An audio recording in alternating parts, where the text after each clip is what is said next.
প্রিয় দর্শকবৃন্দ, আজকের কাহিনী ইতিহাসের এক বিস্ময়কর সত্য। যখন এক ইহুদি নারী আল্লাহর শেষ নবী হজরত মুহাম্মদ সাল্লাল্লাহু আলাইহি ওয়াসাল্লামকে হত্যার জন্য ভয়ঙ্কর বিষ মিশিয়ে দিল ভেড়ার মাংসে, কিন্তু তখনই ঘটল এক আশ্চর্য ঘটনা। চলুন সময়ের স্রোত পেরিয়ে ফিরে যাই খায়বারের প্রান্তরে। খায়বার যুদ্ধের পর মুসলমানরা বিজয়ী হয়ে দুর্গে প্রবেশ করছে। মানুষজন হতাশ, কিন্তু মহানবী হজরত মুহাম্মদ সাল্লাল্লাহু আলাইহি ওয়াসাল্লাম শান্তির ডাক দিচ্ছেন। ইহুদিরা তখন নিজেদের মধ্যে বলাবলি করছে, সে মুহাম্মদ বিজয়ী হলো, আমাদের শক্ত দুর্গও তাকে আটকাতে পারল না। এখন আমরা চুক্তির অধীনে বাঁচব, কিন্তু আমরা শান্তিতে থাকব না।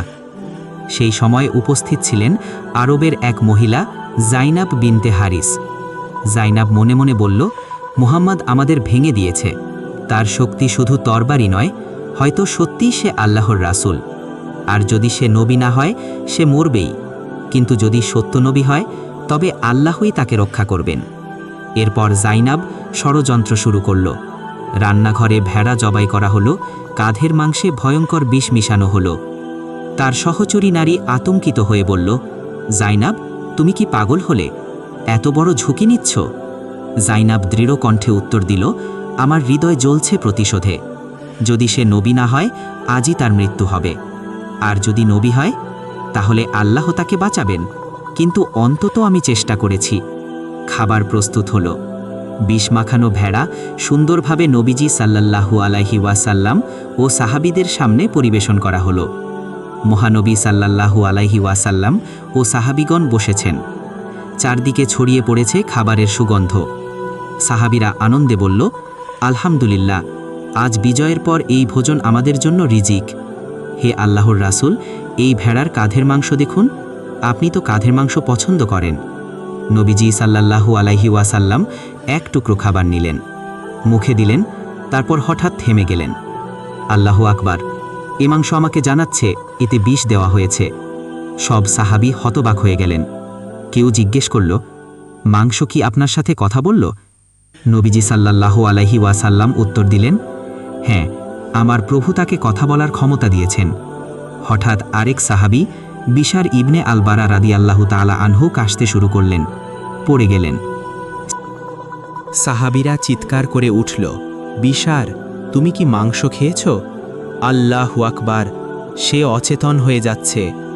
সাহাবীরা কাঁদতে লাগল। বিশার রাদিয়াল্লাহু তাআলা আনহু শহীদ হয়ে গেলেন। সবাই বুঝতে পারল এ কাজ জাইনাব বিনতে হারিসের। জাইনাবকে ডেকে আনা হলো।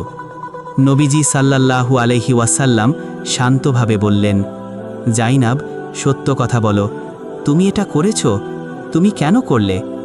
জাইনাব নির্ভীকভাবে বলল, হ্যাঁ, আমি বিষ মিশিয়েছি। ভেবেছিলাম যদি তুমি নবী না হও, তবে তুমি মারা যাবে। আর যদি তুমি সত্য নবী হও, তবে আল্লাহ তোমাকে বাঁচাবেন।